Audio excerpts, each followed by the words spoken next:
Hello everyone, आज हम बनाएंगे बिना बेकिंग सोडा के बेहद सॉफ्ट और स्पंजी दही भल्ले।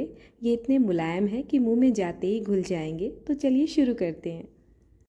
इसके लिए यहाँ पे 3 सूखी लाल मिर्च ली हैं, 1 टीस्पून ज़ीरा लिया है और 5 लहसुन की कलियाँ ली हैं। मिर्च आप अपनी पसंद के हिसाब से कम ज़्यादा कर सकते हैं। ये बहुत तीखी हैं तो मैंने 3 ही ली हैं। अब इनको पीस लेंगे, थोड़ा पानी डाल के दरदरा सा पेस्ट बनाना है, बिल्कुल बारीक नहीं पीसना है, कुछ ऐसा टेक्सचर होगा इसका। अब ये 1 कप उड़द की दाल मैंने रात भर भिगो के रख दी थी। और अगर आप रात भर भिगो के नहीं रख पाए हैं तो दिन में भी 5 से 6 घंटे के लिए भिगो सकते हैं गुनगुने पानी में। और इसका जो भी पानी था वो मैंने छान दिया है। और अब इसे मैं 2 से 3 पार्ट में पीस लूँगी। जार में ट्रांसफ़र कर रही हूँ दाल।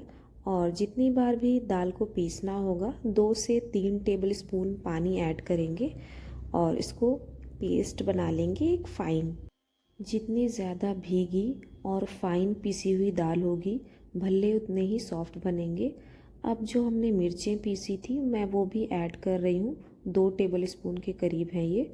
और इनको हाथ से अब फेंटेंगे। खुले बर्तन में लिया है जिससे फेंटने में आसानी होगी। और इसको कम से कम 10 से 12 मिनट के लिए हमें फेंटना है, बीच में 25 से 30 सेकंड का पॉज देकर। रुक रुक के 10 से 12 मिनट फेंटने के बाद स्टार्टिंग में जो क्रीम कलर था वो अब वाइट और फ्लफ़ी हो चुका है, जिससे पता चलता है हमारा बैटर रेडी हो गया है। और चेक करने के लिए एक कटोरी में पानी लेंगे और बैटर डालेंगे, वो ऊपर तैरेगा, वो नीचे नहीं जाएगा या मेल्ट नहीं होगा पानी के साथ। अब 1 टीस्पून नमक ऐड कर रही हूँ। आप अपनी पसंद के हिसाब से कम या ज़्यादा कर सकते हैं नमक। बस हल्का सा मिक्स करके 10 मिनट के लिए रेस्ट पे रखेंगे, तब तक दही रेडी कर लेंगे। दही में 2 टेबल स्पून पिसी हुई शक्कर ऐड की है और थोड़ा सा पानी भी ऐड किया है कंसिस्टेंसी एडजस्ट करने के लिए, क्योंकि दही बहुत गाढ़ा है। इसे भी मिक्स कर लेंगे। अच्छे से फेंटने के बाद ये क्रीमी टेक्सचर हो गया है। इसे ठंडा होने के लिए फ्रिज में रखेंगे। अब दही भल्ला मसाला बनाएंगे। इसके लिए आधा टीस्पून भुना ज़ीरा पाउडर, आधा टीस्पून लाल मिर्च पाउडर, 1/4 टीस्पून काली मिर्च पाउडर, 1/4 टीस्पून चाट मसाला, आधा टीस्पून काला नमक और आधा टीस्पून सफ़ेद नमक। इसको मिक्स कर लेंगे। ये ज़रूर बनाएंगे, इसे स्किप नहीं करना है। अब 10 मिनट हो चुके हैं। तेल को अच्छे से गर्म करने के बाद मीडियम फ्लेम पे भल्लों को फ्राई करेंगे। हाथ की उंगलियों में पानी लगा लेंगे तो भल्लों को डालने में प्रॉब्लम नहीं होगी। गैस की फ्लेम को लो टू मीडियम ही रखेंगे, जिससे कि अंदर से भी पक जाएं।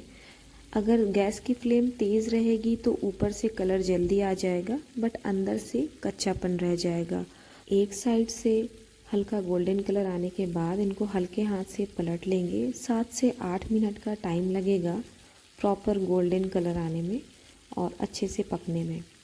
7 से 8 मिनट हो गए हैं और इनमें बहुत अच्छा सा गोल्डन कलर आ गया है। ये अच्छे से फ्राई हो चुके हैं। अब इनको निकाल लेंगे।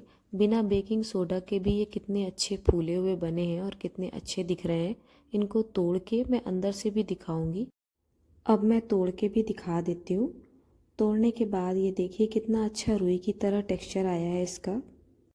अब पानी में आधा छोटा चम्मच हींग और आधा छोटा चम्मच नमक डाल के 2 मिनट के लिए बाहर रखने के बाद भल्लों को पानी में डालेंगे और इनको 25 से 30 मिनट के लिए इसी तरह पानी में रहने देंगे। पानी में रहने के बाद इनका साइज़ जो है वो जस्ट डबल हो जाएगा। 25 से 30 मिनट हो चुके हैं और जैसा कि मैंने बताया भल्लों का साइज़ जस्ट डबल हो गया है और ये अच्छे से पानी में फूल गए हैं। अब इनको पानी से निकाल के जो भी एक्स्ट्रा पानी होगा उसको हल्के हाथों से दबा के निचोड़ देंगे। सारे भल्लों का एक्सेस पानी हटाने के बाद अब हम प्लेट असेंबल करेंगे। अभी 6 से 7 भल्ले ही लिए हैं और जो दही बनाया था वो दही डाल रही हूँ। दही जितना ज़्यादा ठंडा होता है जायका उतना ज़्यादा बढ़ जाता है और दही ज़्यादा ही लगता है थोड़ा। और उसके ऊपर जो मसाला हमने बनाया था भल्ला मसाला वो स्प्रिंकल किया है। उसके बाद हरी चटनी, हरी धनिया और पुदीना और हरी मिर्च की चटनी डाली है। उसके बाद इमली और सूंठ की चटनी डाली है और अनार से गार्निश कर दिया है। और ये बेहद मुलायम मज़ेदार दही भल्ले रेडी हो गए हैं। इन्हें ठंडा ठंडा सर्व करें और वीडियो को पूरा देखने के लिए आपका बेहद शुक्रिया।